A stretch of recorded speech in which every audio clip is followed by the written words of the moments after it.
Yo, loyal till the end. Can we say the same thing about Gil? Wrong show. Wrong show. Okay. Wrong my bad, show. my bad. You ready to talk about it? Let's talk about it. Let's talk about it.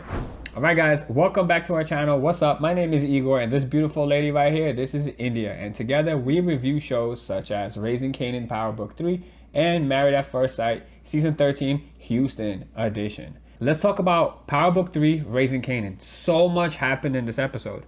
Finally, I think 50 Cent is delivering a little bit. You think so? I think so, yeah. So before we even jump into it, this is episode 6. It's called Level Up. All right. You really think a lot happened? I think so. I think the biggest thing, obviously, we have a lot of side stories, but the biggest piece is the war between Unique and Raquel, and we're really seeing that tensions are starting to build up. And I don't want to jump to talk about the end yet, but we could see that the next episode, definitely somebody making an even bigger move. Yeah, but I thought that was going to be in this episode. We didn't get the juice until the last 10 minutes. And I think it's going to continue being that way, unfortunately, with TV shows. Shows? You mean Power Book 3? All right, with Power Book 3, this is how it's going to be. You're going to get a little bit of juice, and then the next time you might get a little bit of juice at the very, very end. So, I mean, this is kind of what we're dealing with. Okay, so since there's not much and we're squeezing the juice out this fruit, you want to talk about the characters from most interesting to least interesting? Let's do it. Okay, so obviously I think the star of this episode is Miss Rock herself, right? Yeah, definitely. Why do you think so? So, we can see that she's pretty much the glue. She's holding the organization together, and she's also the one holding the different relationships together between her and her son, her and her brothers, the whole organization. She's keeping everything together. Okay. And the big piece that I have to give her so much respect for is, this lady don't miss nothing. She sees everything. And she knows everything. She found out all about Kanan's business with the cops and scraps. She found all that out. She even saw the cop lady scoping out the place. The rookie, yeah. Rookie cop. She sees everything. She's like the female Tyrion from Game of Thrones. She knows things and she drinks wine, right? Well, I don't know if she drinks, but she knows things. She be knowing things. And also, I noticed that in this episode, even though she almost got herself in a bind with the inspector, she had a gun in her purse. She was ready for that. And she also had a backup, Marvin, aka the cleanup man. Well, she called him, I think, after the fact. I don't think she told anybody where she was going. She didn't even tell Kanan where she was going. That's true. She just said, I'm going out just for a little bit. Which is dangerous. Yeah, but he is her son. What is she going to say? I'm going to go sleep with the inspector? No. I mean to her brothers. She should have told Or she should have had muscle outside the door. She should have done something. I feel like when you're in that business, you should always have some kind of protection with you. I know she has a gun with her, sure. But at the end of the day, you are dealing with a big dude who ended up decking her and punching her in the stomach and trying to choke her out. True. So, I mean, you might not have a chance to reach for your gun, and having someone at least nearby or outside the door or something, you need to walk with people. And I guess you're going to learn one way or the other. Do you think she should have broke up with Symphony since she found out that he was hiding secrets from her? I don't know. I think that was a little dramatic, but at the same time, when it comes to her son, Kanan... She don't play about her baby? No, nothing. One thing I did find interesting was that she wanted to deal at the showcase, which we'll talk about how that connects to her brother Lulu, and how she was ready to say, enjoy your night, but tomorrow we're going back at it. So it seems like she's so deep into this, she couldn't even fathom another way of making money, even though her supply is cut off. Yeah, it's interesting. She found out her supply is cut off, and she's doing every little thing she can to stay in the business and keep things moving. So we can see that she has the money that she could just throw around to solve her problems. So she's definitely comfortable, but at the same time, she's not keeping her mind open to other opportunities, like possibly going legit, using the money you already have, opening up spots. Like, for example, Lulu wants to open up the club or something potentially in that direction. She don't see anything else. No, I don't think so. And in regards to the situation that they're in, they run out of money, but she then understands or knows about the fact that the woman who works in the bodega, unfortunately, who keeps getting abused, she is going to try to make a meeting with her family, her cousin, to potentially get a brand new connect. So she's always moving forward in this game, but sometimes moving forward in this game might be to leave the game. Because you're getting in too deep. Too deep. You got problems you can't solve. Okay, so enough about Rock. Who else did we find interesting this episode? Lulu, I would say. So yeah, we finally got his name right, Lulu. We're gonna say Lulu. I was scared this episode because I was like, he gonna go out like he did in Snowfall. Kevin from Snowfall almost got shot in the leg again. But no, I really respect that. You know, he's trying to support his niece. He's trying to support his girl, and he's trying to do it without the drugs. He approaches Unique. He tries to like have a truce. You know, say no violence, no drugs, etc. And he's really trying to get into the music business and also use his money in a good way. Yeah, he's trying to use his money to hook up his family. He wants to hook up his niece. So he's trying to do good for the family in other avenues other than just, selling drugs and stuff like that. So he's trying to move in a positive direction. But as you can see, it is expensive. Very expensive. You got to pay off all these people. And at the same time, it might cause conflict between him and his sister. I can already see it's causing conflict. How that conversation was between the two, like at the table. And no, even when they were inside the showcase location, and she was like, "So you're just paying everybody?" So, and she's like, "You're just using our money to, I don't think she sees the value in it. She's only thinking about the street life, like we said. So I know he's definitely questioning the situation that he's in, the direction he wants to go in, and that in itself is definitely going to cause conflict. And we could talk about Marvin because that's another character who's in the family, and the three of them are pretty much holding the business down. And what was Marvin doing? Marvin wasn't doing much, but he did a little bit. He's doing Marvin things. But one thing I noticed is that he was talking to the guy when he was like putting him on the wall. You're a good listener, bro. Like, Marvin, it's gonna stink. Like, how are you gonna hide that smell? But he's just kind of like the cleanup man. He does his own shit. He gets in trouble, but he is there to try to help other people and their problems. And he's like the muscle, I would say. He's the muscle or the brawn without the brains.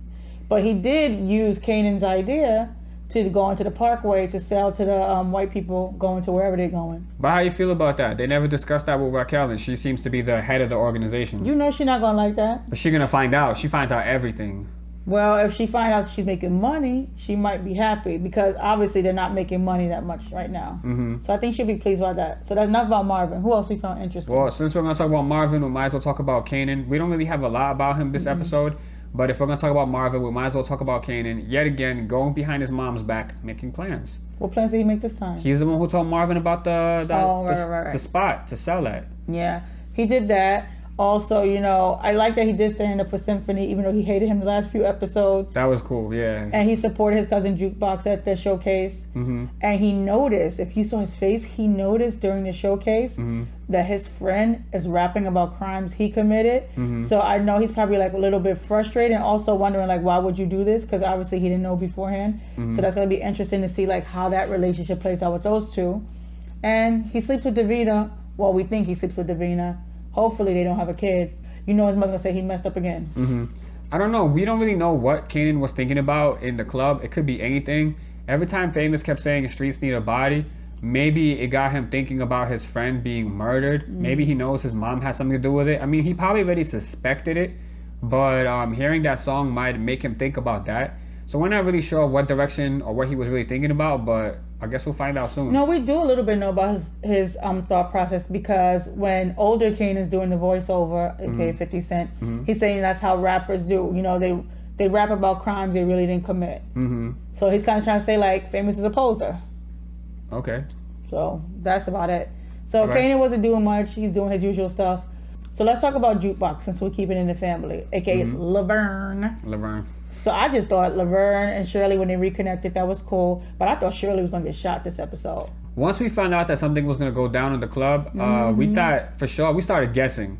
I thought it was going to be either Famous getting popped or Shirley getting popped. Yeah, I thought so too. But luckily, neither one of them got popped. I know. So yeah, Jukebox does her thing in the showcase. And that's about it for her. All right, so speaking of shooting the club up, let's talk about Unique. What are some moves that he made this episode? I don't know. He was a bad guy this episode. He was bad. I really, for one split second, believed that they were going to have a truce.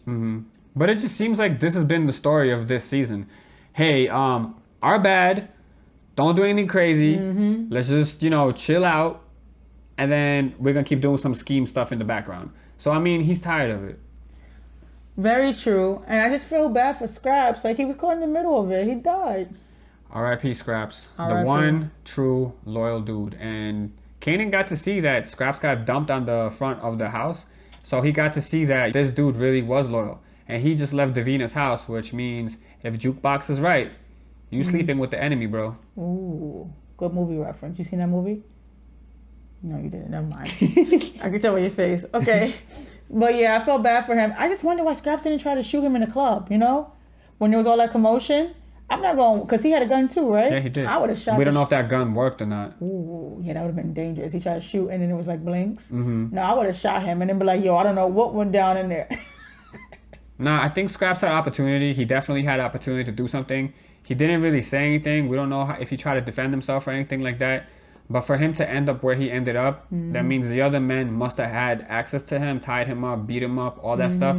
Which means he knew, he must have knew on some level that this was going to happen. Yeah. So, I mean, he had opportunity, and it's unfortunate that he didn't get out in time. Nope. And we know he was loyal because he was telling Rock about what was going on with Kanan, looking out for him, and now we know he was like the undercover man. I just feel like he should have had a better plan. But Either have an extra knife or just something of your own. something. So who else you want to talk about? We got Detective Howard left. Nothing more to talk about him.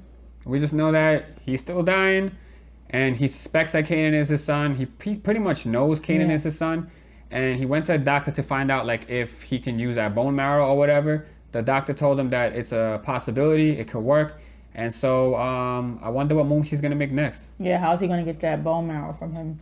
Because that's like a big revelation. Hey, I'm your dad. Yeah, can I get a piece of your body? Like, Yeah, and Raquel already pretty much said, yo, she went to the rookie cop and she said, yo, make sure that he knows, don't get between the mother and the son, you know? So she already foresees that happening too. Yep. Yeah, she's psychic. She Miss Cleo. Call me now. You know who Miss Cleo is? Yeah, Oh, for real? yeah, Okay. all right. So now that we broke down all the characters, this episode, hated it or loved it? I think it had a little bit more juice than the previous episodes, and it got me interested to see what's going to happen next. I didn't really care about that in the other episodes. Honestly, like I was just kind of like, all right, where's the show going? The main thing here is we do have a rivalry between Unique and Raquel's crew, and we pretty much have been seeing from day one where is this going. You know, we had the detective in the mix, and like nothing was really happening. Now I feel like something has to happen. And what do you guys think? At this point, who do you think holds the power? Does Raquel's organization hold the power, or does Unique's organization hold the power? You know, she don't have a supplier now, and Unique took her supplier, took her undercover man, killed her undercover man, and almost killed her brother. So, what do you guys think? Me personally, I hated it. You hated it? Like, Okay. I'm over it. Like, I had so much anticipation. I thought by like the first 10 minutes, we're going to see something going down in the showcase. I want to see some bodies. I want to see some blood. Like, give me something. The most interesting part was when Grandma won bingo. Congrats, Grandma. And we don't even know if that was rigged. But no, I just expect more. We're in episode 6, and by now, like, she should be, when I say she, Rock should be going head to head with Unique. We should see like gangs and rivalries, and we should see people in stash houses loading up their guns. We should see plans being executed. I don't want to just see a hole in the floor of the projects. I don't want to see a potential rape. I don't want to see Jukebox with her lover smoking crack now. Like, I want to see more. Definitely there needs to be a little bit more juice. No, a lot of more. Definitely there got to be a lot of more juice. A lot of more. A lot of more. I mean, if we're watching this without commercials and it's about 50 minutes, at least 40 of those 50 minutes should be like, I don't want no more character development. I don't want no more side conversations. I want action. Yeah, I mean, it's clear Kanan's going to keep going behind his mom's back. It's clear that Marvin's going to keep doing Marvin things and clean up bodies and messes and whatever. And Lulu is going to keep trying to get into the music. We got it. We got it. But what's happening between Unique and Raquel? We want to see that. Yeah. And I know Lulu's going to get fed up with Diddy's son not paying those bills. For sure. You know that's Diddy's son in real life? Yeah. Oh, okay. I didn't know you know. Well, stepson, but his own son. But yeah, so that's it for this episode. Ain't got no more. That's it. Ladies and gentlemen, if you enjoyed this episode, please leave a like, comment, and subscribe. If you subscribe to our channel, maybe Lulu, aka Kevin from Snowfall, won't get shot in the leg. All right, guys. Take care. Bye, guys. Thanks for watching.